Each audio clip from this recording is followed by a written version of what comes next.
Il est des moments où la valeur d'une âme est mise à l'épreuve, non par de grandes épreuves héroïques, mais par un simple tas de billets de banque, abandonnés négligemment sur un sol en marbre. Elle venait de finir de frotter les sols en marbre de son employeur lorsqu'elle a vu 20 000 $, en billets de 100, impeccables, jetés là comme de vulgaires détritus. Et pour la première fois depuis des années, elle s'est demandé si son honnêteté en valait vraiment la peine. Le réveil de Nia sonna à 4 heures du matin, comme chaque jour depuis 3 ans. Elle ne repoussa pas l'alarme, elle ne pouvait pas se le permettre. Elle se leva en silence, veillant à ne pas déranger les autres membres du personnel qui dormaient encore dans les petites chambres adjacentes à la sienne. Son dos était déjà douloureux avant même que ses pieds ne touchent le parquet froid, mais elle s'étira quand même. La douleur était une routine. La discipline, une armure. Dans la pénombre, elle enfila son uniforme bleu marine impeccable. Les boutons étaient parfaitement alignés. Ses baskets blanches, bien que usées aux semelles, étaient immaculées. La propreté n'était pas seulement son travail, c'était la seule chose sur laquelle elle avait encore le contrôle. Elle remit délicatement une photo de sa mère dans le tiroir où elle la gardait, près de sa brosse à dents. Une semaine de plus, peut-être 2, et elle enverrait un autre virement pour la prochaine série de médicaments. À 5 heures, elle était déjà dans le grand escalier en marbre du domaine Fairbank, époussetant les rampes complexes qui s'enroulaient comme une hélice d'ivoire vers la galerie de peinture à l'huile du 2e étage. Le silence emplissait la maison, lourd et familier. Chaque craquement du parquet résonnait comme un secret. Le manoir des Fairbank n'était pas un foyer. C'était un sanctuaire. Tout y était immaculé, brillant, intimidant. Le genre d'endroit où personne ne vous demandait comment s'était passée votre journée, à moins que ce ne soit pour un rapport des ressources humaines. À 6 heures, Nia entra dans la cuisine et pour commencer la préparation du petit déjeuner du personnel. Ses yeux parcoururent l'emploi du temps affiché sur le réfrigérateur. Retour de M. Fairbank ce matin. Conférence téléphonique à 9 heures. Dîner de charité à 19 heures. Arrivée des invités à midi.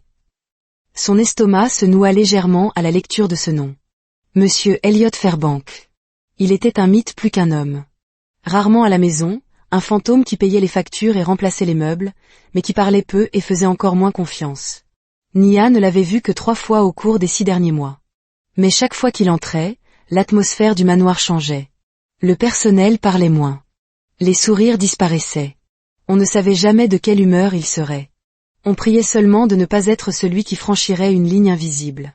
Vers 7 heures, Nia était à 4 pattes, frottant les carreaux de l'entrée, un damier d'ivoire et de charbon qui ne restait jamais propre, peu importe la fréquence à laquelle elle le polissait. C'est alors, toujours agenouillée, qu'elle entendit le bourdonnement lointain d'une voiture. Il était rentré. Pendant ce temps, de l'autre côté du domaine, la Maserati argentée s'engageait dans l'allée circulaire comme un prédateur retournant dans son antre. Elliot Fairbank était assis derrière le volant, son expression indéchiffrable. Le portail en fer forgé s'était ouvert pour lui, comme toujours, sans poser de questions, comme si le monde lui devait de ne lui opposer aucune résistance. À l'intérieur, son assistant, Joël, l'accueillit à la porte avec un porte-bloc. « Bon retour, monsieur. Appel avec les investisseurs à 9 heures, et le gala de charité est toujours maintenu pour ce soir. » Elliot ne répondit pas tout de suite. Il promena son regard sur la maison. Elle était trop propre, sans vie. Il pouvait sentir l'odeur d'huile de citron sur la rampe de l'escalier avant même de la toucher. Bien sûr, la femme de ménage. Nia, c'est ça. Une fille discrète. Bonne éthique de travail. Polie. Insignifiante. Autre chose ? Demanda-t-il enfin. Joël hésita. Juste une note pour vous informer que vous avez approuvé une vérification complète de ses antécédents la semaine dernière. Bien, murmura Elliot, levant à peine les yeux en signant la liste de contrôle. Joël se sentit mal à l'aise. Si je peux me permettre, monsieur. Y a-t-il une préoccupation particulière ? Le regard d'Elliot se fit glacial. Tout le monde est honnête, jusqu'au jour où il ne l'est plus. Et sur ces mots, la conversation fut close.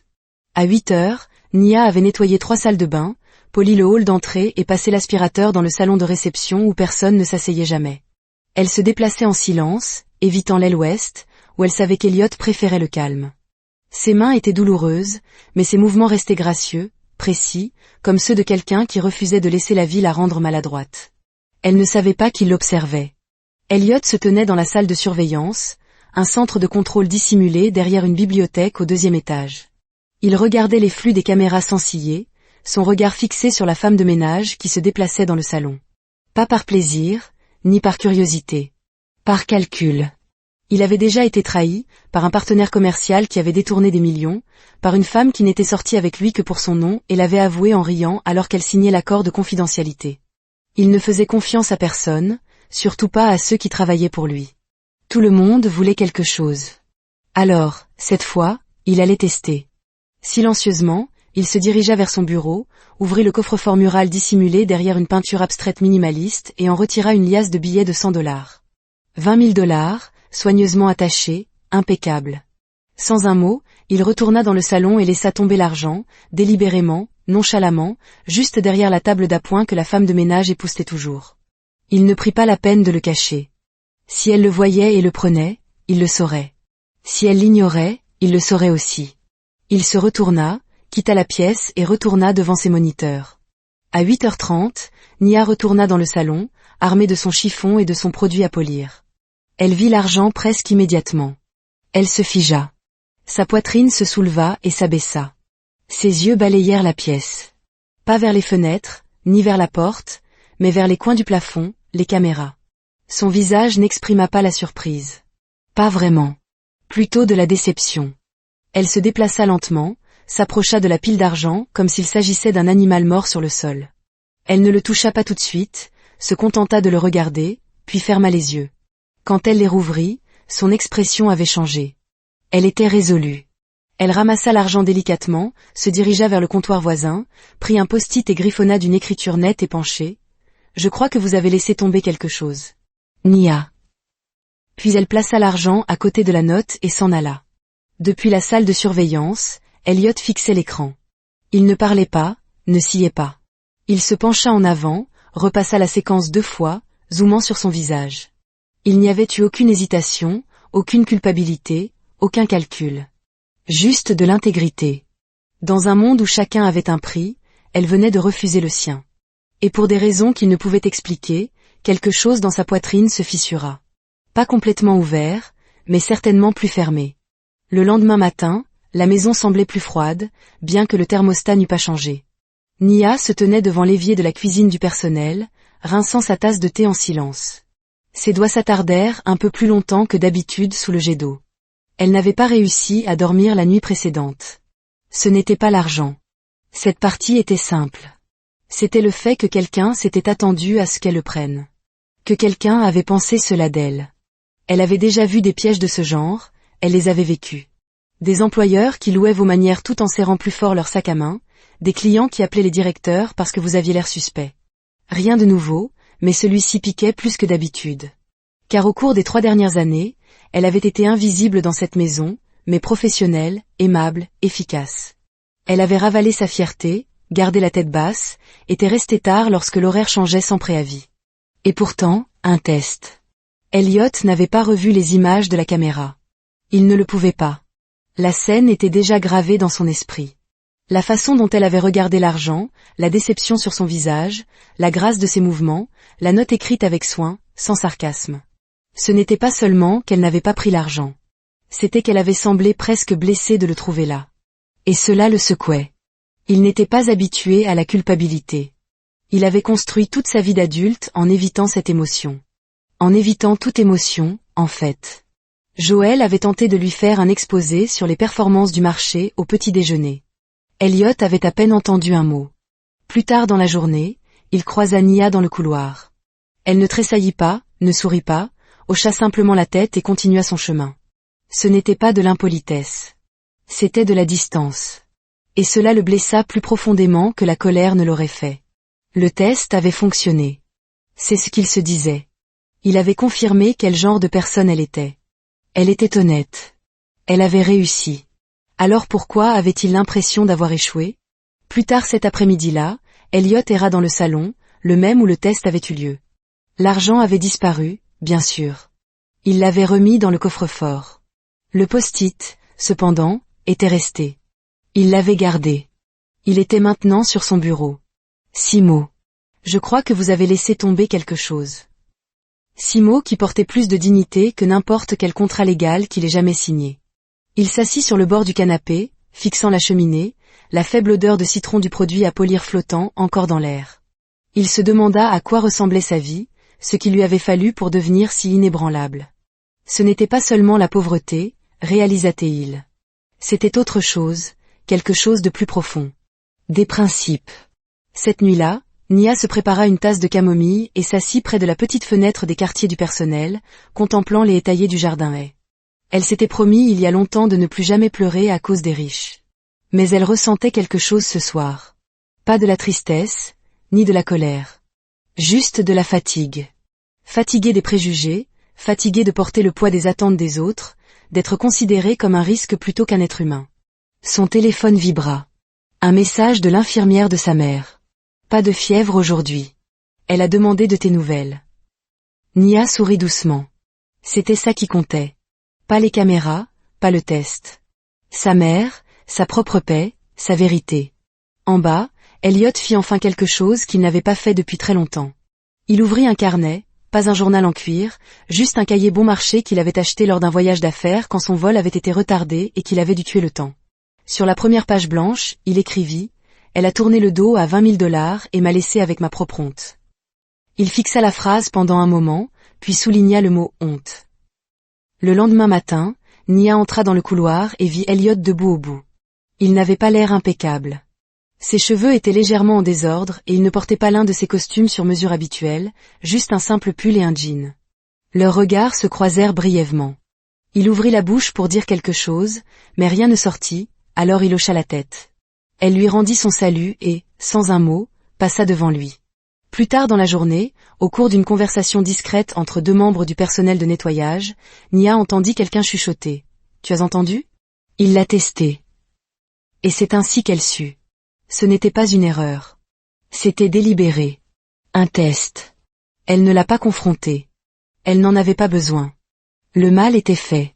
Mais quelque chose en elle, quelque chose de calme et de solide, se resserra légèrement, comme une corde tendue sous un poids croissant. Ce soir-là, elle resta tard, non pas parce qu'elle le devait, mais parce qu'elle le faisait toujours. Parce que pour elle, la dignité n'était pas situationnelle. De la fenêtre du dessus, Elliot la regarda traverser la cour pour rejoindre l'aile du personnel. Sa posture ne vacilla jamais. Sa démarche était silencieuse, régulière. Elle ne leva pas les yeux, mais il ne pouvait s'empêcher de la regarder. Et pour la première fois depuis très, très longtemps, il voulut être vu. À la fin de la semaine, le murmure était devenu une vérité silencieuse parmi le personnel. Tout le monde savait. Elliot Fairbank avait testé la femme de ménage, et elle avait réussi. Mais cela ne fit pas disparaître la tension. Au contraire, cela alourdit l'air. Nia remarqua comment les gens la regardaient différemment maintenant, certains avec admiration, quelques-uns avec envie. La plupart restaient silencieux, ne sachant pas comment se comporter avec une femme qui avait refusé 20 000 $ comme si c'était de la poussière sur le sol. Mais elle ne voulait pas de cette attention. Elle ne voulait être l'exemple de personne. Tout ce qu'elle voulait, c'était faire son travail et être traitée comme un être humain, pas comme un rat de laboratoire. Elle époussetait les étagères en verre de la bibliothèque avec une précision chirurgicale, les lèvres pincées, l'expression calme, mais le cœur las, sur le qui-vive. Elle évitait Elliot quand elle le pouvait, empruntant d'autres couloirs, changeant sa routine si nécessaire. Elle ne voulait pas de confrontation. Pas encore. Elliot, de son côté, n'avait jamais été aussi conscient de l'absence de quelqu'un. Elle était toujours dans la maison, il le savait, faisant toujours son travail, mais elle avait disparu de son champ de vision, et cela le perturbait plus qu'il ne s'y attendait. Joël, toujours perspicace, remarqua le changement. « Tout va bien, monsieur ?» demanda-t-il nonchalamment un matin, en apportant de nouveaux documents dans le bureau. Elliot ne leva pas les yeux. « Parfaitement. Vous avez l'air distrait. » « J'ai le droit d'être distrait. » Joël marqua une pause. « Elle est toujours là. » Elliot lui lança un regard noir. Joël haussa les épaules. Elle aurait pu prendre l'argent. Elle ne l'a pas fait. Cela devrait signifier quelque chose.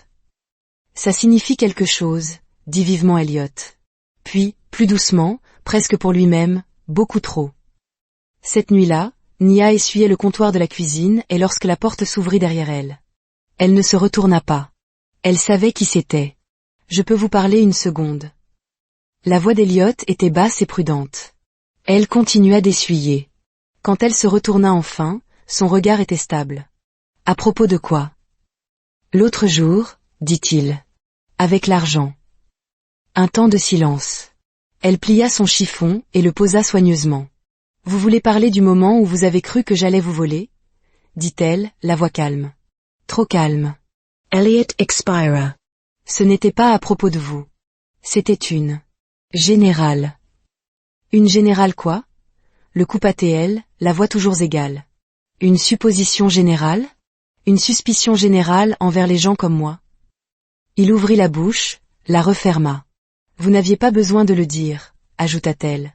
Vous l'avez dit par la façon dont vous l'avez laissé tomber, par la façon dont vous avez regardé.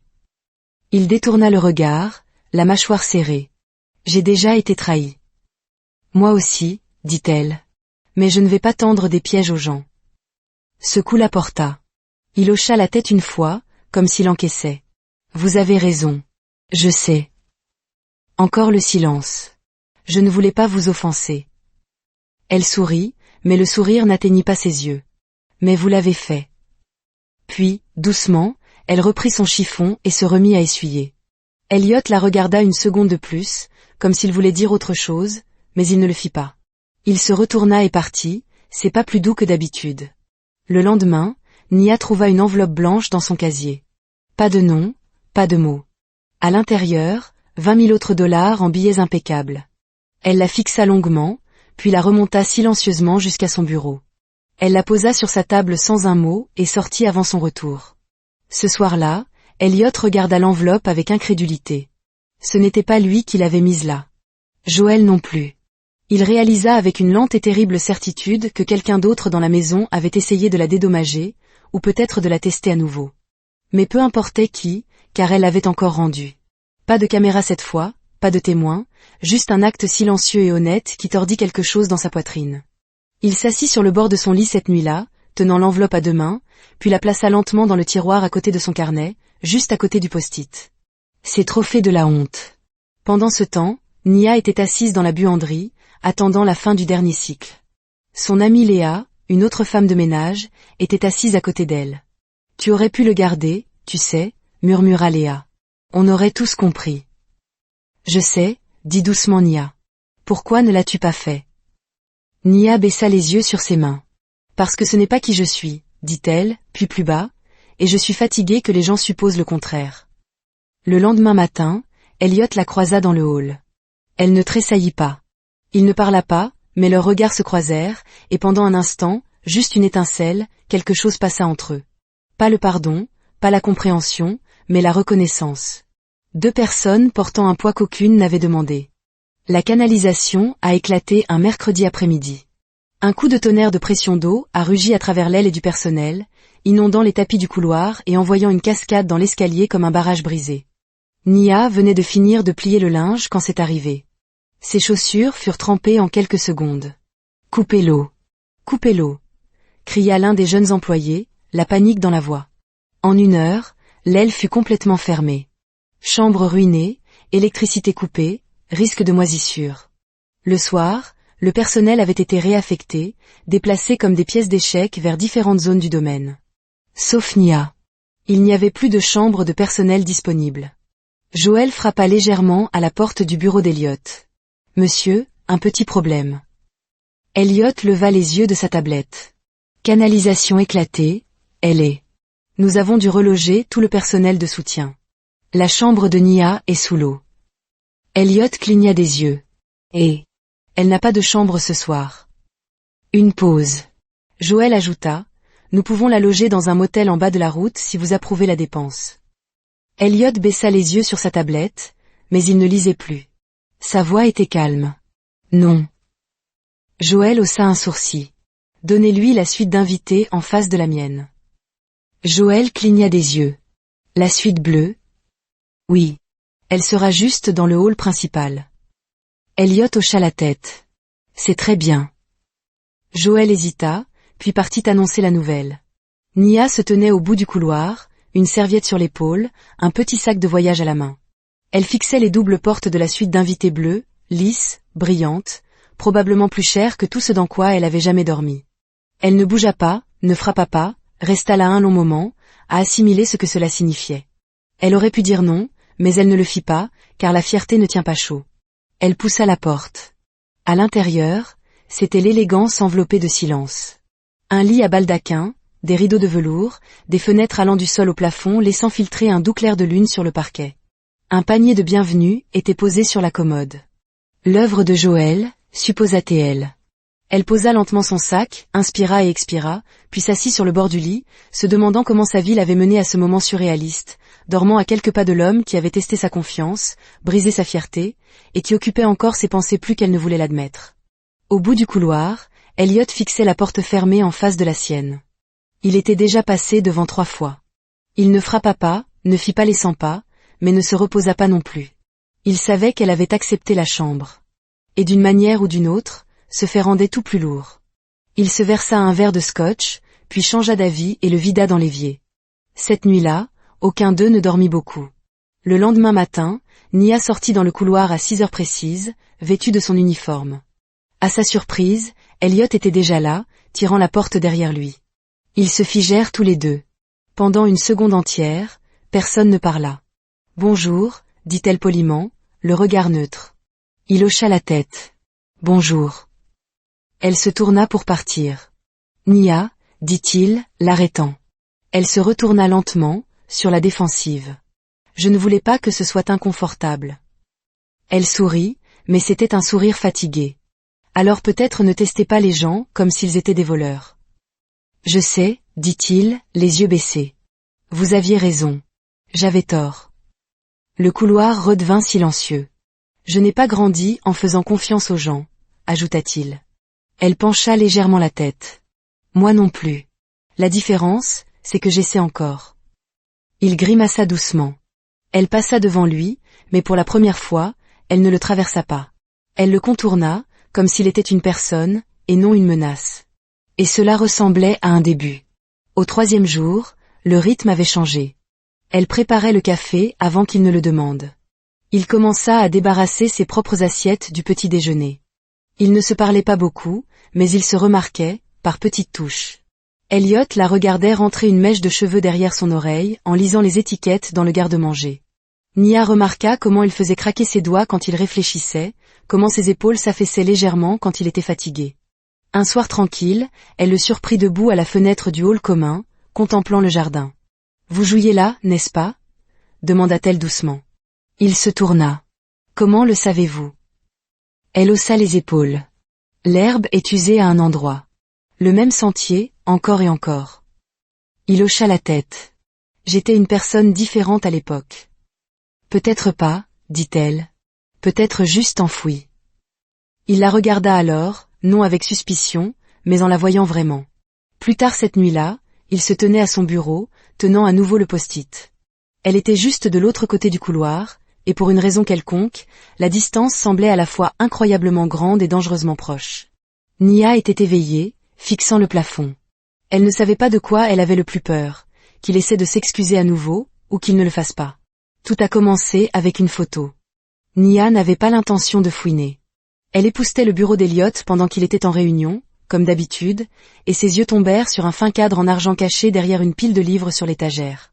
La femme sur la photo portait une robe jaune tournesol et avait un sourire qui ressemblait exactement à celui que Nia avait connu. Son cœur se serra. Elle tendit la main lentement, tira doucement le cadre de derrière les livres.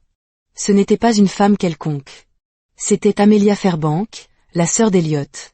Et juste à côté d'elle, un bras enroulé étroitement autour de la taille d'Amelia, se tenait la mère de Nia. Le cadre faillit lui glisser des mains. Elle se souvenait de cette photo. Elle avait été prise des années auparavant, à l'époque où sa mère travaillait comme infirmière privée, quand elle joignait à peine les deux bouts et qu'Amelia avait insisté pour l'embaucher malgré son manque de qualification. Elles étaient proches. Amelia avait traité sa mère comme de la famille. C'était la seule fois où Nia avait vu sa mère rire à cette époque, grâce à la gentillesse d'Amelia. Et maintenant, la photo était là, cachée sur une étagère dans un manoir froid et verrouillé, presque comme un souvenir qu'Elliot ne voulait pas ou ne pouvait pas regarder. Elle entendit la porte s'ouvrir derrière elle. Sa colonne vertébrale se redressa. Elle se tourna lentement pour voir Elliot debout dans l'embrasure, sa mallette à la main, arrêté en plein mouvement. Il vit la photo dans ses mains et quelque chose sur son visage se figea. « Vous la connaissiez » demanda doucement Nia. Il entra dans la pièce. « Oui. » Elle connaissait ma mère, ajouta-t-elle, tenant le cadre comme s'il pesait 100 kilos. Elle nous a aidés quand nous n'avions rien. Elliot déglutit. Votre mère s'appelle Estelle. Nia hocha la tête. Elliot fixa la photo longuement, puis s'assit lourdement sur le bord de son bureau. C'était la seule personne en qui Amelia avait confiance quand elle est tombée malade, dit-il doucement. Et la dernière personne à l'avoir vue vivante. Nia cligna des yeux. Je ne le savais pas. Elle ne vous l'a pas dit? Elle a juste dit qu'Amelia était gentille, qu'elle riait beaucoup. Qu'elle ne la traitait pas comme une domestique. Le sourire d'Elliot était triste. Ça lui ressemble bien. Le silence s'installa entre eux comme de la poussière. Puis il leva les yeux. J'ai vu cette femme, ma sœur, donner plus d'amour à des étrangers que je n'en ai jamais donné à personne de ma vie, dit-il. Et quand elle est morte, j'ai vu des gens venir à l'enterrement juste pour être vus, pour être sur les photos nécrologiques, pas parce qu'ils s'en souciaient. Il secoua la tête. Elle faisait trop facilement confiance, donnait trop. Et à la fin, elle est morte entourée d'étrangers. La voix de Nia était calme. Pas des étrangers. Ma mère était là. Elliot la regarda. Quelque chose s'adoucit dans son regard. Cela explique beaucoup de choses, murmura-t-il. À propos de vous. Que voulez-vous dire? Vous avez ses yeux. Ceux d'Amelia? Non. Ceux de votre mère. Cette capacité à voir à travers les gens. La force de tenir bon malgré tout. Il se leva et se dirigea vers la cheminée, posant une main sur le manteau. Je ne voulais pas devenir comme Amelia, dit-il. Naïf, tendre. Alors je suis devenu le contraire. Nia croisa doucement les bras. Froid. Suspicieux. Il croisa son regard. Protégé. Elle ne le corrigea pas, parce qu'elle comprenait maintenant. Sa cruauté ne venait pas de la haine. Elle venait du deuil, de la peur. Elle s'approcha et replaça la photo sur l'étagère, cette fois bien en vue. Elle mérite d'être vue, dit doucement Nia. Elliot hocha la tête. Puis, après une longue pause, vous aussi. Cette nuit-là, il ne retourna pas tout de suite dans sa chambre. Il se tint devant la suite d'invités où elle logeait, ne sachant s'il allait frapper ou s'en aller. À l'intérieur, Nia était assise sur le lit, la voix de sa mère résonnant dans son esprit. Le monde essaiera de te rendre petite, ma chérie, mais ne le laisse pas faire. Pour personne. Pas même pour ceux dont tu penses avoir besoin. Et c'est peut-être pour cela qu'elle se leva quand elle entendit frapper et qu'elle ouvrit la porte. Elliot ne parla pas tout de suite. Il lui tendit simplement un petit livre relié en cuir. J'ai trouvé ça dans les affaires d'Amelia, dit-il. Je pensais que vous aimeriez peut-être le lire. Elle le prit avec des doigts délicats. C'était un journal, l'écriture d'Amelia. Des souvenirs de son temps avec Estelle, avec Nia, une vie qui avait croisé leurs deux passés bien avant qu'ils ne se rencontrent. Elliot se tourna pour partir. Mais avant qu'il ne le puisse, Nia demanda doucement, « Pourquoi gardiez-vous cette photo cachée ?» Il s'arrêta. « Je n'étais pas prêt à ressentir ce qu'elle ravivait, » dit-il. « Jusqu'à ce que vous entriez dans ma vie. » Puis il disparut dans le couloir. Et Nia, pour la première fois depuis des années, s'assit et pleura. Non de douleur, mais de cette douleur étrange et belle d'être enfin reconnue. Le lendemain matin, le manoir sentait différemment. Ce n'était ni le produit à polir, ni le nettoyant aux agrumes. C'était la cannelle et le café. Nia se tenait dans la cuisine, pieds nus, son uniforme troqué contre un jean et un simple pull emprunté à l'une des gouvernantes après que sa chambre ait été inondée.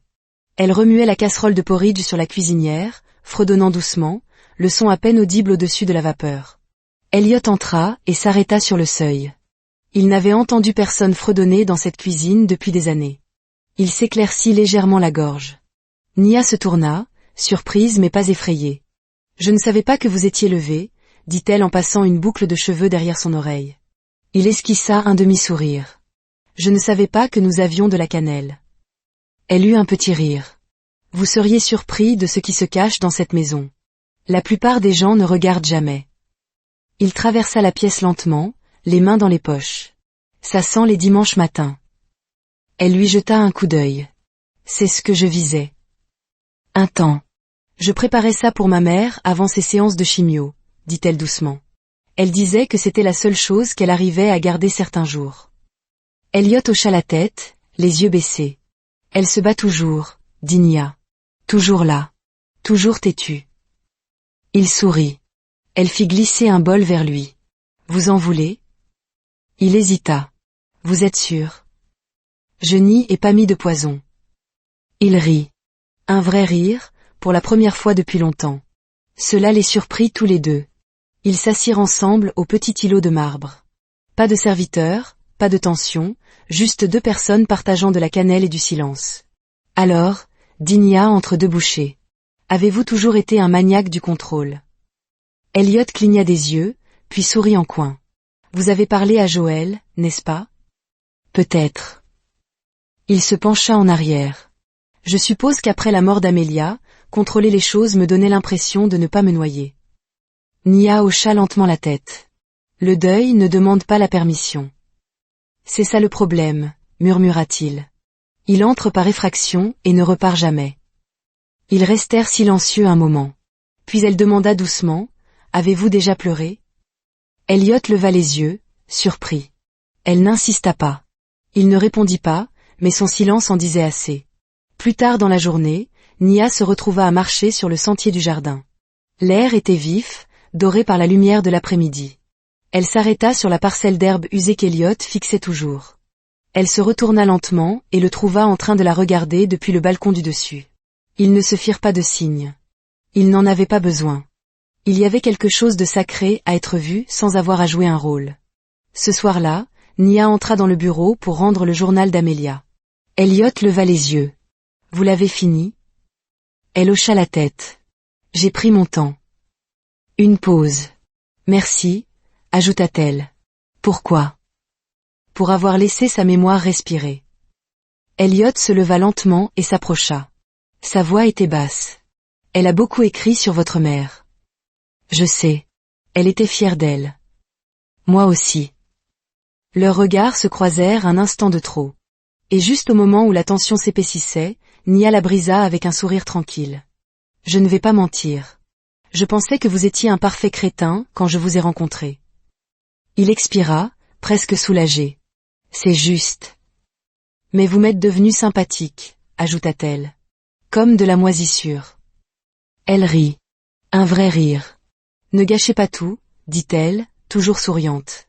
Cette nuit-là, elle passa devant sa chambre. Sa porte était ouverte.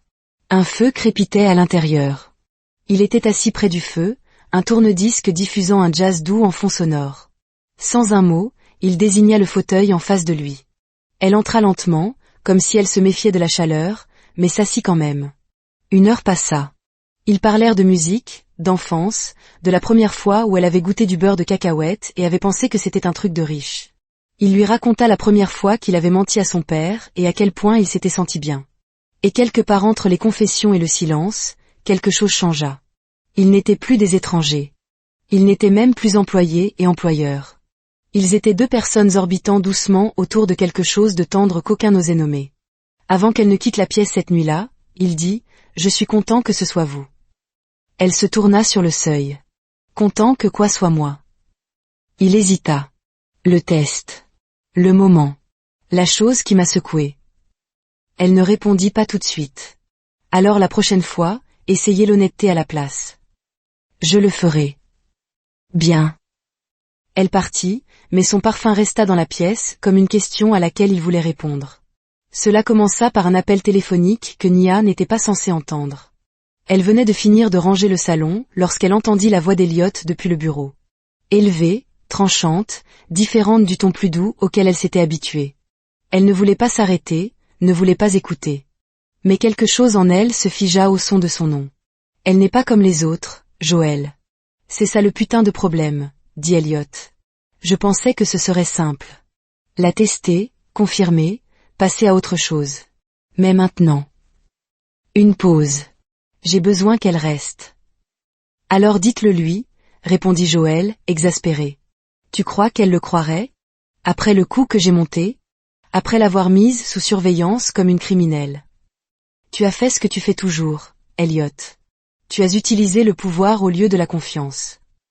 Nia recula de la porte, son cœur battant à tout rompre dans ses oreilles. Elle connaissait déjà la vérité. Mais l'entendre le dire à nouveau, de manière si clinique, si tactique, la blessa plus profondément que le premier test ne l'avait jamais fait.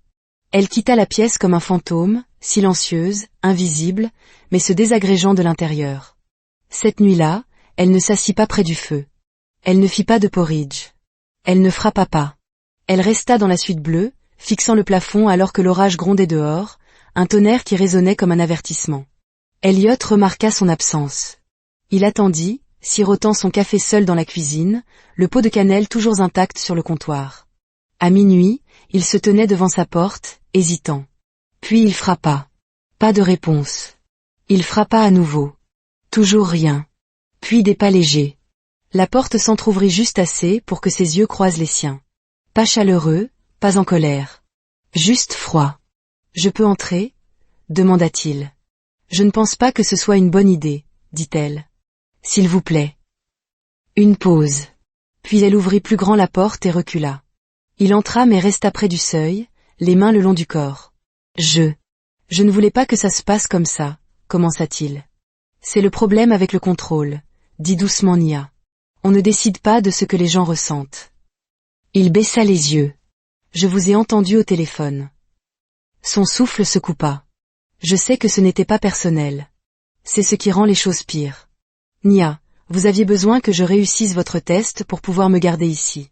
Pas parce que vous vous souciez de moi, mais parce que je vous ai fait ressentir quelque chose. Et ça ne vous a pas plu, n'est-ce pas? Il s'avança. Ce n'est pas vrai. Alors qu'est-ce qui est vrai? Un long silence. Puis finalement, je ne sais pas comment aimer quelqu'un sans essayer de le contrôler. Cette phrase atterrit, brutale et silencieuse. Elle hocha la tête une fois.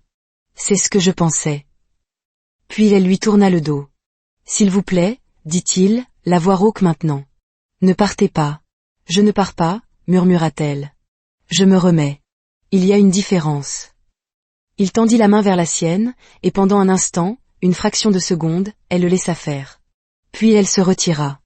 Et il sut qu'il avait brisé quelque chose qui pourrait ne jamais se réparer.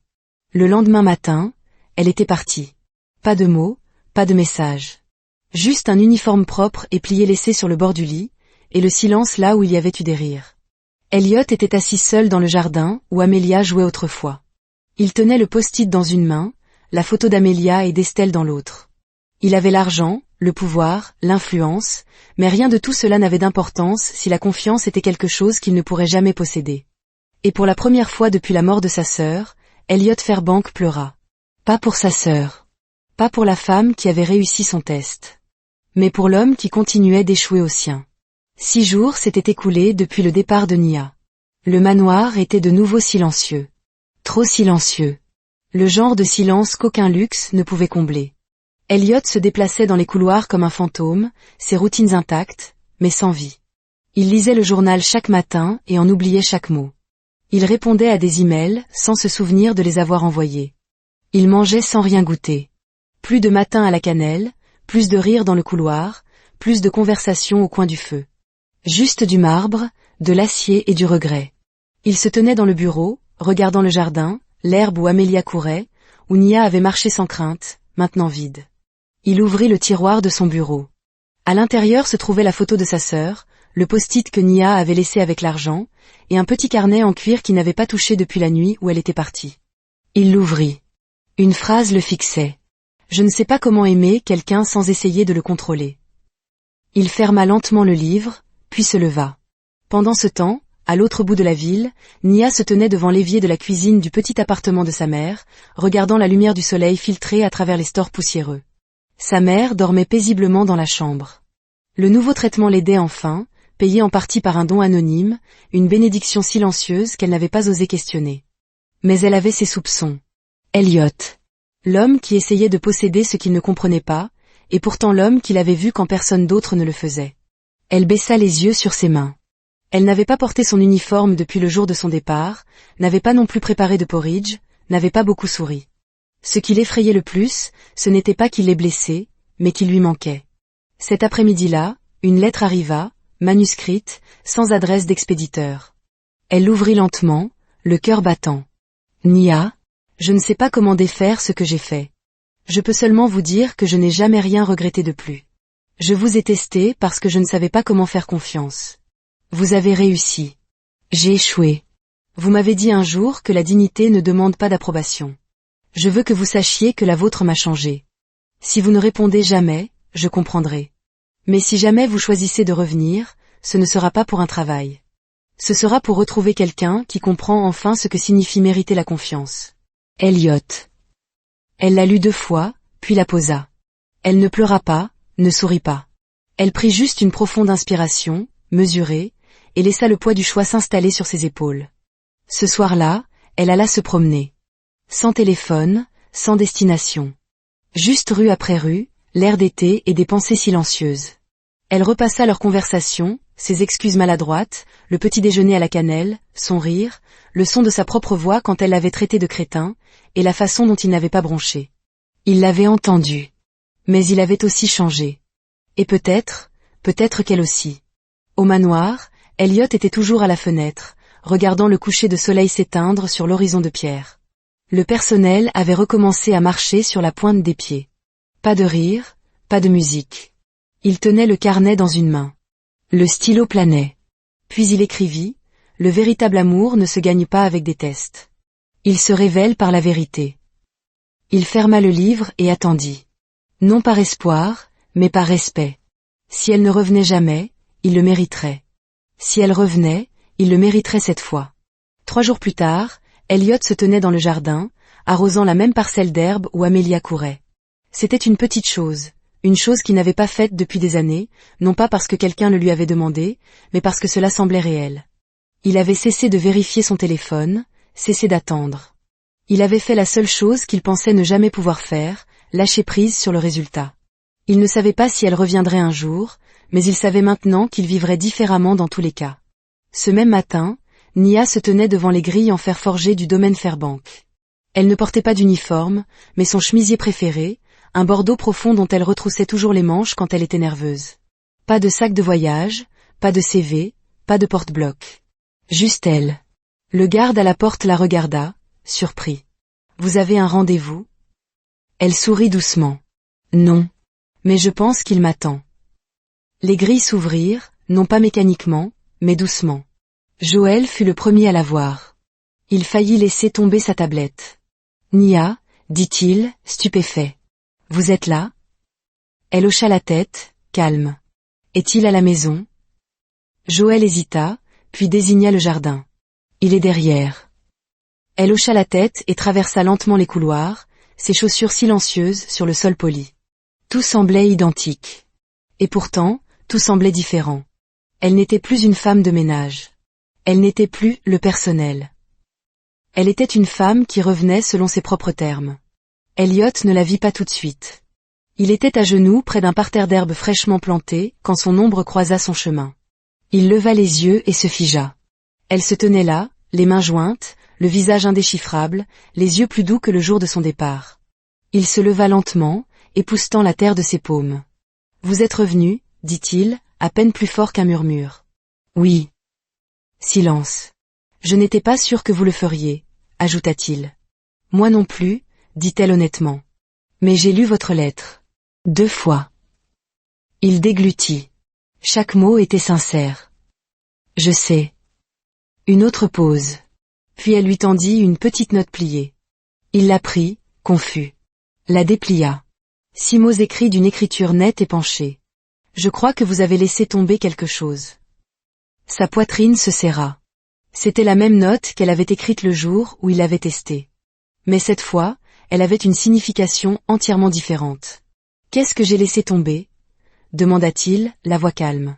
Elle s'approcha, le regard inébranlable. « Moi. » Il expira, puis hocha la tête. « Je ne vous laisserai plus tomber. » Ils restèrent là, dans le jardin, un long moment. Pas de grands discours, pas de musique dramatique. Juste le souffle, la vérité. 2 personnes qui avaient enfin tout mis à nu jusqu'à leur essence honnête. « Je ne reviens pas pour nettoyer vos sols, » dit-elle doucement. « Je ne vous le demanderai pas, » répondit-il. « Alors pourquoi suis-je ici ?» Il sourit. Un vrai sourire. « Parce que vous le vouliez. » Elle réfléchit à cela. « Alors je veux aider à gérer cet endroit.